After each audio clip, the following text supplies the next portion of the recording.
الحمد لله الذي وكفى وسلام على عباده الذين اصطفى أما بعد فأعوذ بالله من الشيطان الرجيم بسم الله الرحمن الرحيم ما كان محمد أبا أحد من رجالكم ولكن رسول الله وخاتم النبيين وقال النبي صلى الله عليه وسلم انا خاتم النبیین لا نبی بعدی صدق اللہ العظیم۔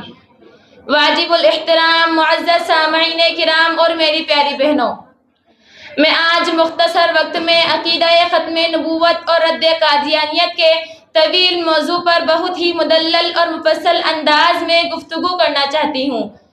ہر ایک بول جامع مگر مختصر ہے، ہر ایک بول جامع مگر مختصر ہے، بہت پرکشش ہے، بہت پر اثر ہے۔ معزز سامعین کرام اور میری پیاری بہنوں، اس عنوان میں مرکزیت دو چیزوں کو حاصل ہے۔ نمبر 1 عقیدہ ختم نبوت، نمبر 2 رد قادیانیت۔ ختم نبوت کہتے ہیں کہ حضور کے بعد کوئی نبی پیدا نہ ہوگا، چاہے وہ ذلی ہو یا برزوی ہو، چاہے وہ تشریعی ہو یا غیر تشریعی ہو۔ جب رب کائنات نے قصر نبوت کی تعمیر کی تو اس کا اختتام حضور صلی اللہ علیہ وسلم کی ذات باری پر فرمایا، جس کی تائید میں حضور صلی اللہ علیہ وسلم یوں فرماتے ہیں فَجِئْتُ أَنَا فَأَتْمَمْتُ تِلْكَ النَّبِيَّ الَّتِي، میں نے آ کر قصر نبوت کی تکمیل کر دی۔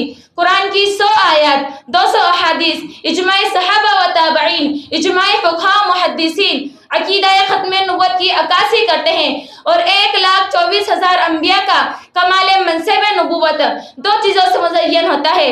نمبر 1 ما قبل انبیاء کی تصدیق کرنا، نمبر 2 ما بعد آنے والے انبیاء کی خوشخبری دینا، جس کے بارے میں عیسیٰ یوں اعلان فرماتے ہیں اليوم اکملت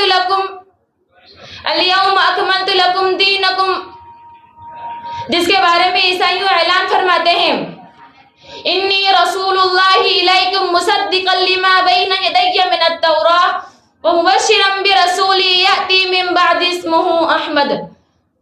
لیکن میرے آقا کا کمال منصب نبوت اعلان ختم نبوت پر ہوتا ہے۔ چنانچہ اللہ رب العزت نے سورہ احزاب آیت نمبر 40 میں ارشاد فرماتے ہیں ما کان محمد ابا احد من رجالکم ولکن رسول اللہ وخاتم النبیین، جس کی تفسیر حضور صلی اللہ علیہ وسلم یوں فرماتے ہیں انا خاتم النبیین لا نبی بعدی، اور سورہ مائدہ آیت نمبر 3 میں ارشاد فرماتے ہیں الیوم اکملت لکم دینکم، جس کی تفسیر رئیس المفسر حضرت عبداللہ بن عباس یوں فرماتے ہیں لم ينزل بعد هذه الآیت حلال وحرام، اس آیت کے بعد کسی اور احکام کی ضرورت نہیں رہی، اس آیت کے بعد کسی اور دین کی ضرورت نہیں رہی، تو آپ ہی تو ختم النبیین ہیں۔ ارے عقیدہ ختم نبوت اتنا مضبوط عقیدہ ہے کہ جس کے بارے میں امام اعظم فرماتے ہیں من طلب منہ علامت فقد کفر، انہی دلائل کی بنیاد پر ملا علی قاری فرماتے ہیں دعوی النبوت بعد نبینا کفرا بالاجماع، کہ اس عقیدے کا منکر بھی کافر ہے اور اس عقیدے میں شک کرنے والا بھی کافر ہے۔ معزز سامعین کرام، عقیدہ ختم نبوت کو کلمے سے سمجھیے کہ اللہ تبارک و تعالیٰ نے تمام انبیاء کو کلمات عطا کیے۔ کلمے کا پہلا جز بے نقطہ، دوسرا جز با نقطہ۔ کلمہ عطا ہوا آدم کو لا الہ الا اللہ، آدم صفی اللہ۔ کلمے کا پہلا جز بے نقطہ، دوسرا جز با نقطہ۔ کلمہ عطا ہوا نوح کو لا الہ الا اللہ، نوح نجی اللہ۔ کلمے کا پہلا جز بے نقطہ، دوسرا جز با نقطہ۔ کلمہ عطا ہوا عیسیٰ کو لا الہ الا اللہ، عیسیٰ روح اللہ۔ لیکن جب باری میرے آقا کی آئی تو کلمہ عطا ہوا لا الہ الا اللہ محمد الرسول اللہ۔ کلمے کا پہلا جز بے نقطہ، دوسرا جز بھی بے نقطہ۔ گویا کہ اللہ تعالیٰ سمجھا رہے ہیں کہ جس طرح لا الہ الا اللہ پر ربوبیت ختم ہے، اسی طرح محمد الرسول اللہ پر نبوت ختم ہے۔ معزز سامعین کرام اور میری پیاری بہنوں، میں وقت کی نزاکت کو مد نظر رکھتے ہوئے رد قادیانیت کے موضوع کی طرف بڑھتی ہوں۔ میرا اور میرے اکابر کا یہ طریقہ رہا ہے کہ مرزا غلام احمد قادیانی نبی ہو ہی نہیں سکتا، کیونکہ نبوت کے کچھ اوصاف ہے۔ ارے نبی تو وہ ہوا کرتا ہے کہ جس کا حافظہ کمزور نہ ہو، لیکن مرزا غلام احمد قادیانی وہ کہتا ہے کہ میرا حافظہ خراب ہو گیا ہے، کئی دفعہ کسی سے ملاقات بھی ہوتی ہے تو بھول جاتا ہوں۔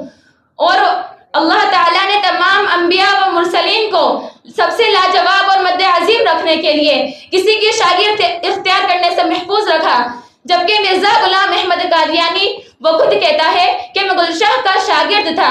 جب اللہ کسی نبی کو کسی قوم میں مبعوث فرماتا ہے تو ان کو انہی قوم کی زبان میں وحی نازل کرتا ہے۔ چنانچہ باری تعالیٰ کا قول سورہ ابراہیم آیت نمبر 4 میں وَمَا أَرْسَلْنَا مِن رَّسُولٍ إِلَّا بِلِسَانِ قَوْمِهِ لِيُبَيِّنَ لَهُمْ، اور مرزا غلام احمد قادیانی اسی بات کو اپنی کتاب میں تسلیم کرتا ہے، لیکن اس کے برعکس مرزا غلام احمد قادیانی کو کئی زبان میں وحی نازل ہوئی۔ وہ کہتا ہے کہ مجھے اردو، عربی، فارسی، عبرانی اور نہ جانے کئی زبان میں وحی نازل ہوئی ہے۔ اللہ نے تمام انبیاء کی خصوصیات میں سے تو یہ بھی ہے کہ انبیاء مقدس وجود، تہذیب و اخلاق اور صبر و تحمل کے پہاڑ ہوتے ہیں، کسی کی سخت کلامی پر بھی اخلاق کا دامن ہاتھ سے نہیں چھوڑتے ہیں اور اپنی شیریں زبان اور نرم خوئی کے ذریعے لوگوں کو راہ راست پر لانے کی کوشش کرتے ہیں۔ لیکن اس کے برعکس انبیاء کا مظہر اتم ہونے کا دعوے دار مرزا غلام احمد قادیانی سراسر اخلاقی کمزوریوں، نکتہ چینیوں، بد کلامی اور بدگوئیوں سے لبریز تھا، اور اس نے اپنی کتاب روحانی خزائن صفحہ نمبر 31 پر تمام مسلمانوں کو ولد الحرام کہا، اور اس نے اپنی کتاب روحانی خزائن صفحہ نمبر 11 پر تمام اولیاء کرام کو گالی دی، اور وہ عیسیٰ علیہ السلام کی شان میں گستاخیاں کرتا ہے اور صحابہ و اہل بیت کی توہین کرتا ہے، احادیث رسول صلی اللہ علیہ وسلم کا استہزاء کرتا ہے۔ تو پھر میں یہ کہنے پر مجبور ہوں اکملت لکم آیت قرآنی پڑھ کر ذلی و برزوی کی نبوت کو مٹا دو۔ ہو جس کو محمد کی مساوات کا دعویٰ، ہو جس کو محمد کی مساوات کا دعویٰ، مسوا و جہنم کی وعید اس کو سنا دو، مسوا و جہنم کی وعید اس کو سنا دو۔ وما علینا الا البلاغ۔